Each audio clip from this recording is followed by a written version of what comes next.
kapan sebaiknya UMKM itu menggunakan dana pinjaman, Nah, kira-kira gitu ya? Kalau rekomendasi dari saya, Pak Anton, mungkin juga Pak Anton bisa memberikan tambahan. Sebaiknya dana pinjaman itu digunakan ketika skill up.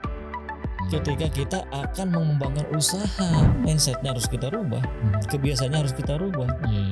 Kalau usaha mikro salah satunya kan tadi, abdi mah tidak mau melakukan perubahan, soksian gagal. Loba kasihan atuh. Kan tadi paradigma orang sukses itu dia selalu menjemput perubahan. 5, 4, 3, 2, 1.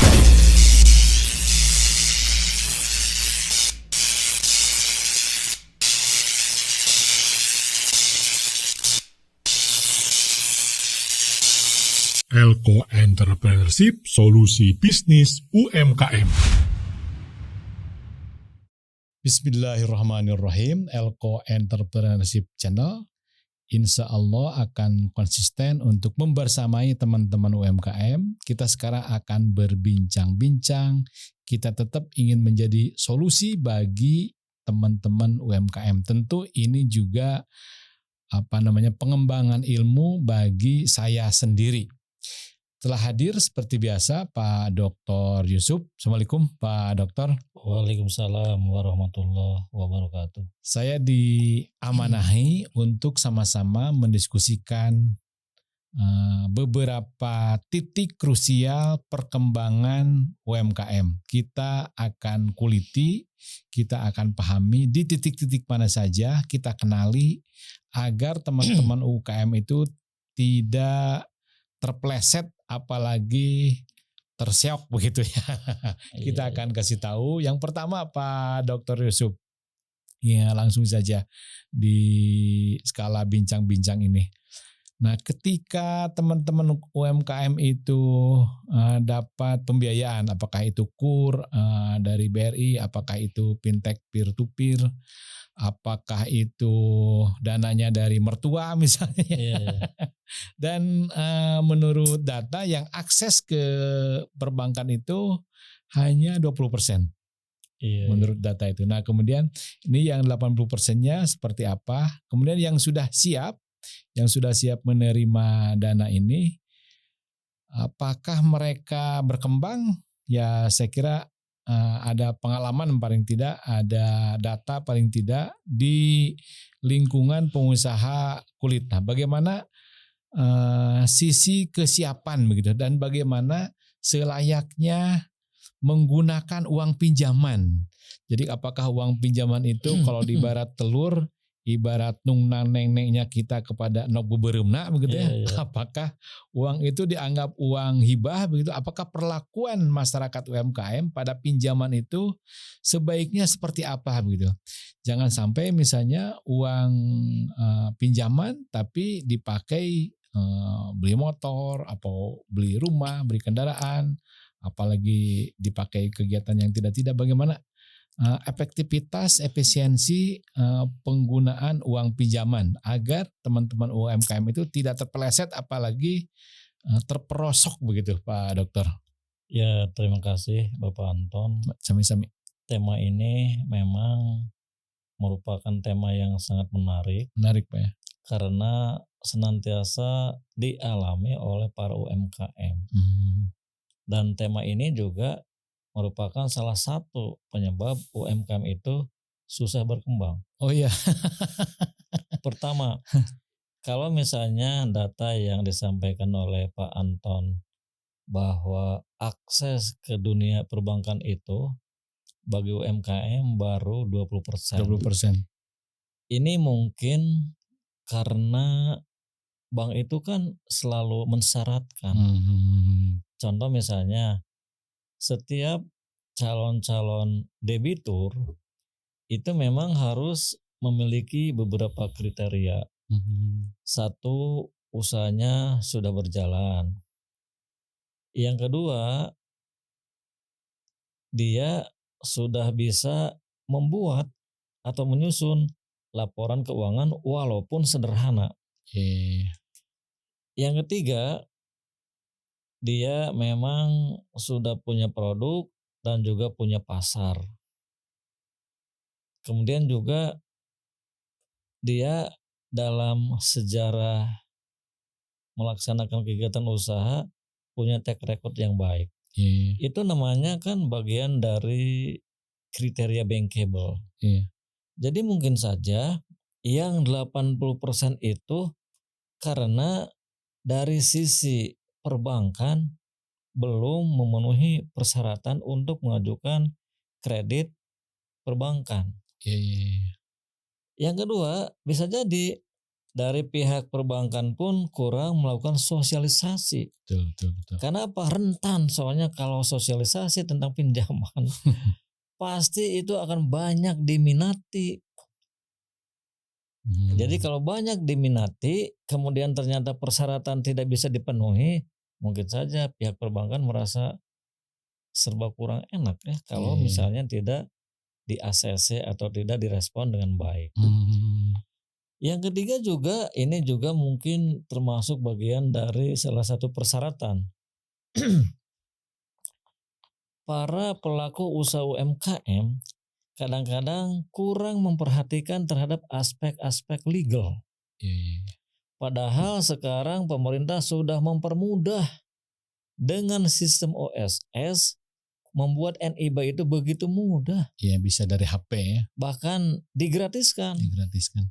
Nah, sebaiknya memang UMKM kalau ingin mengakses ke dunia perbankan, satu, tempuh dulu aspek-aspek legalitas perusahaan. Yang kedua, kalau mau meminjam itu memang harus berhitung dulu. Iya. Meminjam buat apa? Karena usahanya juga kan belum berjalan. Jadi sebaiknya satu, UMKM itu memanfaatkan uang yang dimiliki walaupun jumlahnya kecil. Iya. Yang kedua, bisa berkolaborasi dengan keluarga, apakah anak, apakah istri, apakah orang tua, apakah mertua, silahkan. Daripada begitu akan memulai harus menggunakan dana pinjaman. Kenapa? Bobora akan menjalankan usaha. Kenapa? Karena belum juga apa-apa sudah harus membayar kewajiban. Iya. Dagening ari bunga mah tidak bisa ditunda.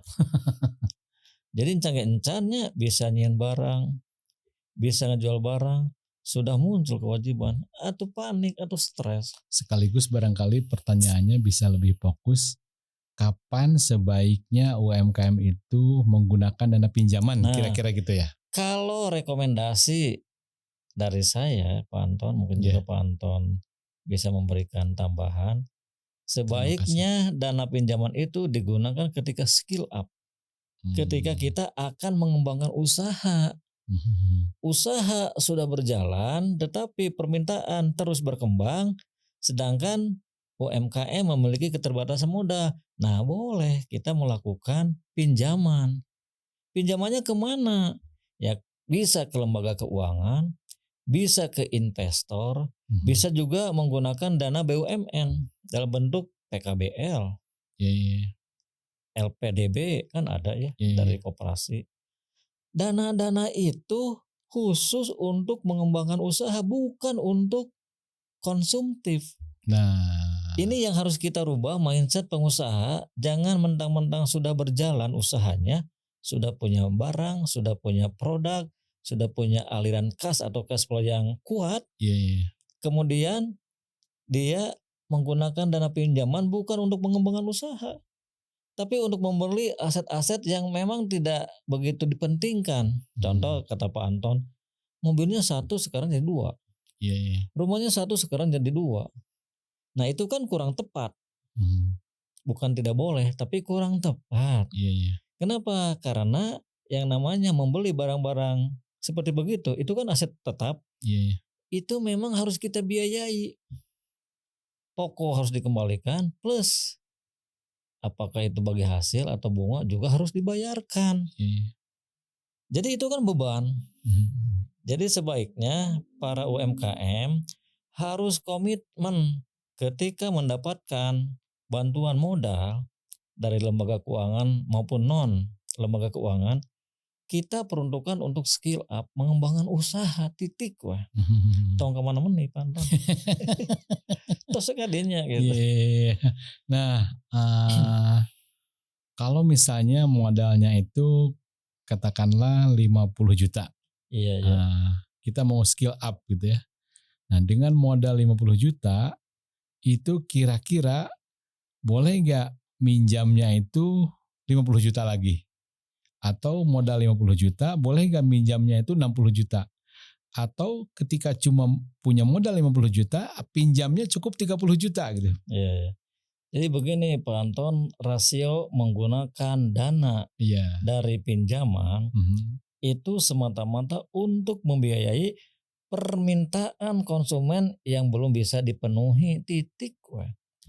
Kalau misalnya selama ini penjualan 50 juta, sedangkan permintaan yang belum bisa dipenuhi 20 juta, cukup 20 juta. Kemudian kenapa? Karena konsumennya juga membutuhkan 20 juta. Kalau kita misalnya lebih, lalu uang lebihnya itu mau dikemanakan? Mau dipaksakan supaya konsumen membeli, kemampuannya juga cuma 20 juta. Beresiko. Jadi sebaiknya memang jumlah pinjaman itu harus lebih kecil daripada jumlah modal yang dimiliki. Wajib itu ya. Kan ada di Pasipa, ada ekuitas, ada hutang lancar, ada hutang jangka panjang. Nah, teori kita sebagai pengusaha, apalagi misalnya UMKM, pinjaman-pinjaman yang kita lakukan itu tidak boleh melebihi ekuitas atau modal kerja yang kita miliki. Begitu. Wajib itu ya. Iya. Hanya untuk modal equity gitu. Yang kedua Pak Dokter, ini hanya 10% yang ikut madhab digitalisasi. Yang 90%-nya belum siap. Saya kira ini tugas Kadin, saya kira ini tugas pemerintah, tapi yang lebih mesti kita soroti lagi adalah kesiapan UMKM untuk katakanlah pindah gigi gitu ya. Kesiapan UMKM katakanlah untuk beralih budaya, katakanlah untuk hijrah gitu. Hijrah ke digitalisasi, apakah itu digitalisasi marketing, mungkin juga digitalisasi produksi, digitalisasi perencanaan. Ini petanya Pak Dokter, agar sekali lagi tidak terpleset apalagi terseok-seok begitulah. Karena kalau kita bandingkan dengan Cina, dengan Singapura, dengan negara-negara yang maju, mereka sudah 80% masuk ke digitalisasi, bahkan dituntun oleh pemerintah begitu ya. Jadi pemerintah masuk untuk mengajak serta UMKM ke dunia digitalisasi. Nah, kalau penyesuaian ini agar dari sisi mental lah teman-teman UMKM siap masuk ke dunia digital. Bagaimana menyiapkan teman-teman Pak Dokter? Kalau yang kita amati memang 10% UMKM sudah menggunakan digitalisasi. 90% sisanya belum. Kenapa belum? Satu, berkaitan dengan masalah budaya, kebiasaan.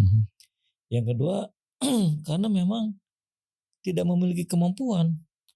Berarti ini bukan hanya tugas UMKM untuk menyadarkan diri pentingnya tentang digitalisasi, tapi bagi orang atau kelompok orang dalam bentuk lembaga untuk memberikan pendidikan kepada mereka supaya mereka memiliki kompetensi dalam memanfaatkan era digitalisasi.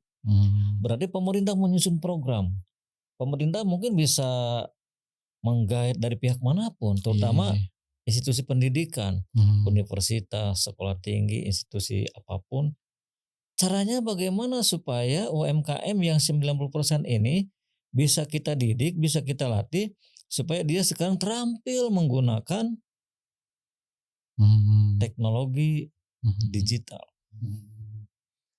Pak Dokter, saya ingin mencoba mengilustrasikan apa yang dilakukan oleh Kang Deddy Mulyadi. Jadi anak-anak yang OD, yang overdosis, anak-anak yang nakal, anak-anak yang masuk geng motor, itu tidak ada sistem pengendaliannya di sekolah. Jadi sekolah itu hanya sampai mendidik, paling banter ke yang nakal itu ke wali kelas dengan guru BK, visit ke orang tuanya 2-3 kali. Nah, ketika datang ke orang tuanya, misalnya orang tuanya cerai. Ketika datang ke orang tuanya, misalnya orang tuanya juga pemabuk, Iya, anaknya juga pemabuk. Di sekolah kan nggak ada ruang untuk menangani yang mabuk. Nah, Deddy Mulyadi mengeluarkan sekoci, istilah saya namanya barak militer. Nah, dalam dunia industri, dalam dunia perdagangan, ketika UMKM ini terseok-seok, ini mestinya kan ada kamar begitu ya, iya, iya. yang mencoba menurunkan sekoci agar menolong mereka. Nah, kalau misalnya dunia UMKM tidak masuk ke ke dunia digitalisasi marketing, ini kan bisa terancam gitu ya. Iya, iya. Banyak pasar bahkan setingkat Tanah Abang saja sekarang mulai eksistensinya itu memudar karena oleh raksasa-raksasa. Saya sebut saja Shopee yang raja-raja baru gitu ya, dunia dunia marketing. Nah, bagaimana membarakan gitu ya.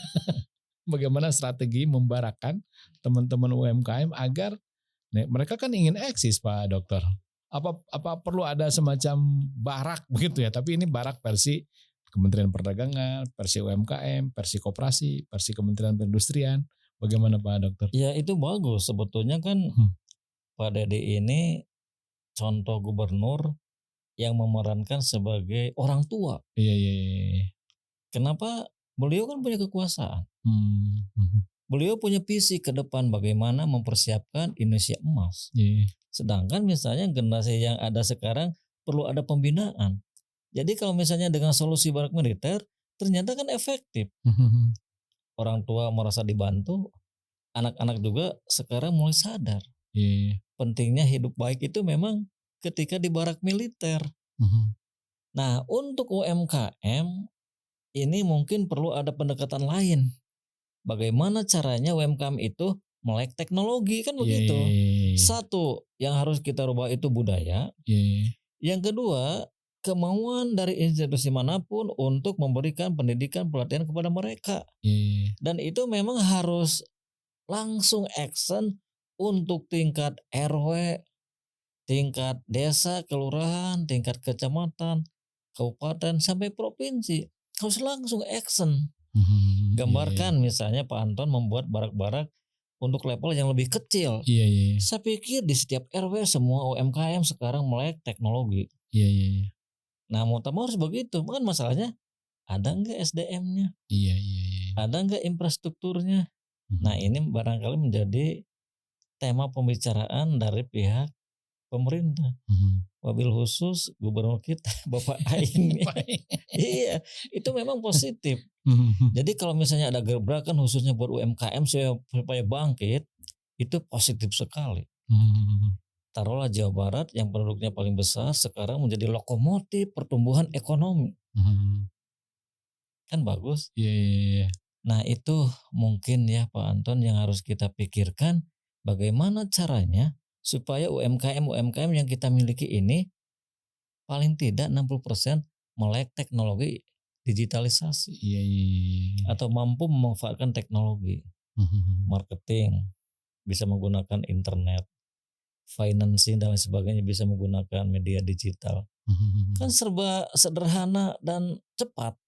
Sehingga UMKM kita ke depan memiliki daya saing. Kenapa? Karena dia memang melek teknologi, mampu mengoperasikan semua aplikasi digitalisasi. Kalau posisi pelaku UMKM hari ini Pak Dokter dari sisi mental, budaya, kemampuan berwirausaha, dari sisi inkubasi bisnis, itu pada titik level mana Pak Dokter? Ya kalau kita lihat memang sekarang kan sudah memasuki fase startup ya. Kenapa? Karena UMKM yang ada sekarang itu sudah melalui proses inkubasi. Banyak kan lembaga-lembaga pemerintah, lembaga-lembaga swasta yang menyelenggarakan tentang cara cepat untuk menjadi kaya, cara baik untuk menjadi pelaku usaha, banyak. Nah, dari informasi yang diterima oleh UMKM itu kan menjadi modal untuk melakukan startup. Jadi mereka startup tidak mengalami resiko tinggi menghadapi kegagalan. Sekarang banyak UMKM yang tidak punya rasa takut lagi. Kalau UMKM penuh dengan ketakutan kapan UMKM itu bisa berkembang. Saya jamin 100% dia tidak akan pernah berkembang. Kenapa? Penuh dengan ketakutan. Untuk bahasa Sunda namanya meok memang dipacok. Iya. Terbalik. Can ge encan geus meok. Iya. Harusnya UMKM itu ketika berpikir maksudnya ada peluang, kerjakan. Coba ya. Peluang-peluang yang ada di depan mata kita itu segera action. Mulai mas ukur ada peluang ditatap, di pikiran, penuh rasa takutnya atau semua jadi UMKM. Mau berkembang. Ada lagunya, mual cukup ku di pikiran. Nah, gitu. Kembali ke ini Pak Dokter, peran pemerintah. Iya. Ini barangkali ilustrasinya salah. Tidak ada pasar milik pemerintah yang tidak becek. Tidak ada pasar milik pemerintah yang tidak bau gitu ya. Iya. Semodern apapun begitu pasti identik dengan bau. Iya. Sebut saja yang di Tangerang, yang di Depok begitu. Padahal pasar itu sudah bersih tapi masih bau. Nah, maksud saya peran pemerintah untuk memodernisasi pasar tradisional belum teruji begitu ya. Iya. Padahal semudah turun ke lapangan, turun ke jalan bawa sapu, manajer pasarnya diajak gitu. Kan sama Deddy Mulyadi kira-kira begitu, Iya. Pak Dokter. Ini kalau menangani pasar, kalau menangani industri, kalau menangani perdagangan, kalau menangani UMKM jangan begitu mudah-mudahan tidak. Nah, kan mudah itu karena tadi kata Pak Dokter Deddy Mulyadi punya kekuasaan. Dia bisa bawa, saya tidak bilang bawa parang, bawa bawa pemecut gitu ya, atau bawa sapu lidi. Hayo orang bersihkan pasar, kan semudah itu Pak Dokter ya kira-kira. Iya. Mengembangkan UMKM di tangan gubernur, kira-kira kan gitu Pak Dokter ya. Iya. Semudah dia membawa sapu lidi, kira-kira gitu ya. Iya, jadi karena kita mungkin sudah terjerat kepada paradigma. Iya. Oh, iya mah pasar tradisional. Wajib bau. Tidak perlu harus menjadi pasar modern. Iya. Karena kalau misalnya sudah tidak bau bersih itu pasar modern. Jadi seolah-olah mempertahankan keberadaan pasar tradisional. Kenapa? Karena ada pasar modern. Tidak begitu. Ya, paradigma yang salah. Kita harus melakukan perubahan. Kalau memang di situ terdapat banyak kelemahan, coba kelemahan itu diatasi supaya dari tradisional menjadi modern. Dari mikro menjadi kecil. Berarti kan mindsetnya harus kita rubah. Kebiasaannya harus kita rubah. Kalau usaha mikro salah satunya kan tadi, abdi mah tidak mau melakukan perubahan. Soksieun gagal. Loba kasihan atuh. Kan tadi paradigma orang sukses itu dia selalu menjemput perubahan. Tapi kalau orang-orang yang memang punya rasa takut, udahlah, orang seperti begitu memang cocoknya jadi pegawai. Iya. Definisi menjemput itu kan gini Pak Dokter, saya menunggu calon investor saya di di airport di bandara. Iya. Kan menjemput itu tidak harus datang ke negaranya, tapi datang di titik jemput begitu ya. Kan menjemput itu begitu ya definisi menjemput. Iya, betul. Nah, Pak Dokter, kalau tadi pasar yang becek ilustrasinya begitu, kemudian pasar tradisional tadi dikatakan sudah terlanjur mendefinisikan diri bau, kumuh begitu. Nah, kalau UMKM kan jangan sampai didefinisikan UMKM adalah pedagang kaki lima yang ada di trotoar. Iya, begitu. Kan jangan sampai begitu. Mau sampai kapan di trotoar terus? Nah, perubahannya agar naik itu gimana Pak Dokter? Ya contoh begini ya, pemerintah membuat program perubahan untuk sistem penjualan barang-barang dilokalisir di satu tempat. Iya. Bikin tempat. Sesudah bikin tempat tidak menggunakan kajian. Kajian misalnya studi kelayakan usaha. Dibangun, selesai, kemudian tidak ada yang menggunakan atau memanfaatkan bangunan itu. Kenapa? Nah, ini jelas berarti ada yang salah dalam kajian itu. Jadi sebaiknya ketika pemerintah melakukan atau merencanakan perubahan-perubahan, langsung action dan kemudian ada pendampingan. Ada hukum di situ. Jangan sampai sudah dibangun beberapa toko, beberapa kios, tapi tidak ada satupun pedagang yang datang ke situ yang memanfaatkan tempat itu. Akhirnya berarti kan bangunan itu mangkrak. Iya. Berarti itu kan dana pemerintah itu tidak efektif, Iya. tidak bisa membantu UMKM. Kumaha carana? Jadi ketika ada perencanaan begitu, barengi dengan apa? Aspek hukum, aspek perlindungan dan sebagainya. Iya. Supaya mereka itu memang memahami tujuan pemerintah untuk memindahkan pasar misalkan, memahami. Da upami pindah sadayana mah datang tos atuh konsumen oge milu pindah. Ayeuna mah taya di pasar Ceplak misalnya. Ayeuna mah taya di pasarna Mandalagiri misalnya. Kenapa? Iya. Sudah pindah. Jadi jalan itu kembali berfungsi untuk apa? Untuk lalu lintas. Bukan jalan berfungsi untuk para pedagang kan. Nah ini memang saya lihat tergantung ketegasan dari pemerintah. Jadi kalau pemerintah sudah punya rencana, sebaiknya rencana itu evaluasi. Jadi konsep manajemen harus kita gunakan, rencanakan, organisir, arahkan, kemudian kontrol, evaluasi. Termasuk evaluasi itu menerapkan hukum. Iya. Terakhir Pak Dokter, kalau posisi UMKM dari sisi potret kedudukan mereka, posisi sumber daya manusia mereka itu sekarang ini dihubungkan juga bisa dengan kemampuan inovasi produk. Petanya bagaimana Pak Dokter? Ya petanya bahwa kita harus punya kewajiban untuk mencerdaskan para UMKM melalui program kompetensi. Bagaimana caranya UMKM ini memiliki pengetahuan, memiliki keterampilan, tentu dengan program-program pendidikan pelatihan atau pendampingan. Kalau misalnya kita dampingi mereka dengan ilmu dan keterampilan yang terus kita berikan dan terus kita dampingi, saya pikir mereka pasti berubah. Tapi kalau dibiarkan, kenapa misalnya dibiarkan tidak akan berubah atau perubahannya tidak signifikan? Karena kembali masyarakat kita akan kembali kepada kebiasaan lama. Abdi mah tidak mau berubah, abdi mah terus biasa jalan di trotoar. Abdi mah terus biasa misalnya mengganggu bahu jalan. Nah dipiwarang. Kenapa dipiwarang? Karena abdi bayar. Lamun bayar berarti abdi itu dibolehkan, berarti dipiwarang. Merasa legal. Nah itu yang melakukan proses pendampingan, yang melakukan dialog ke situ, ya penguasa ya. Iya, bikin satgas. Betul, kan bikin satgas untuk memberdayakan UMKM yang jumlahnya itu misalnya ratusan juta. Bikin satgas UMKM, wah mantap.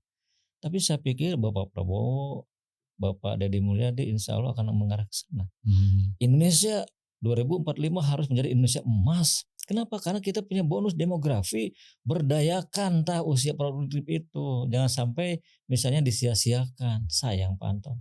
Karena masyarakat kan sudah rela ya.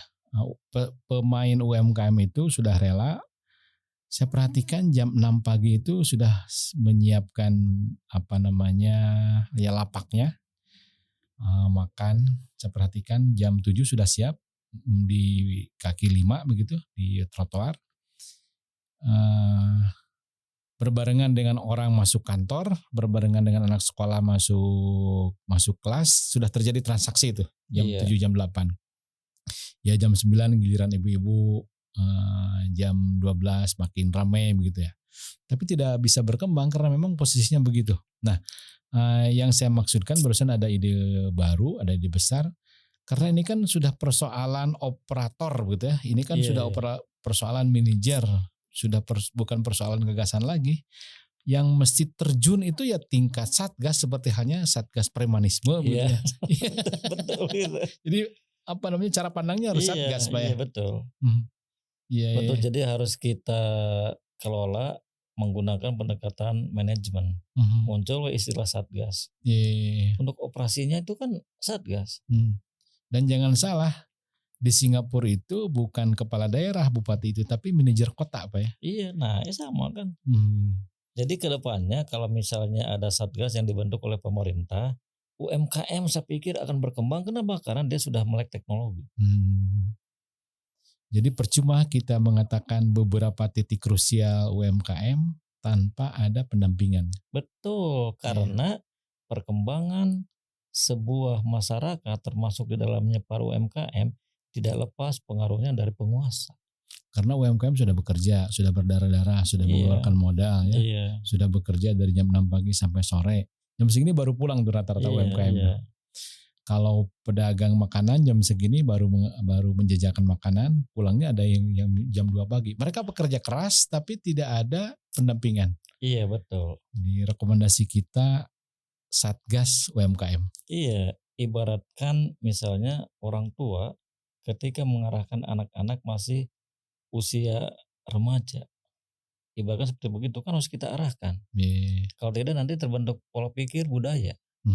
Jadi kita arahkan supaya budaya ke depan dia itu memang budaya agresif, progresif, budaya positif.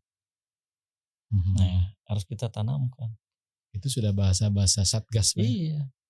Dari beberapa titik krusial UMKM berujung di cara pandang kita bagaimana mengatasi mereka adalah Satgas Pengembangan UMKM. Betul.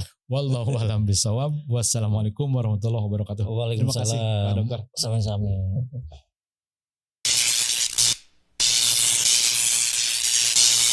Elko Entrepreneurship Solusi Bisnis UMKM.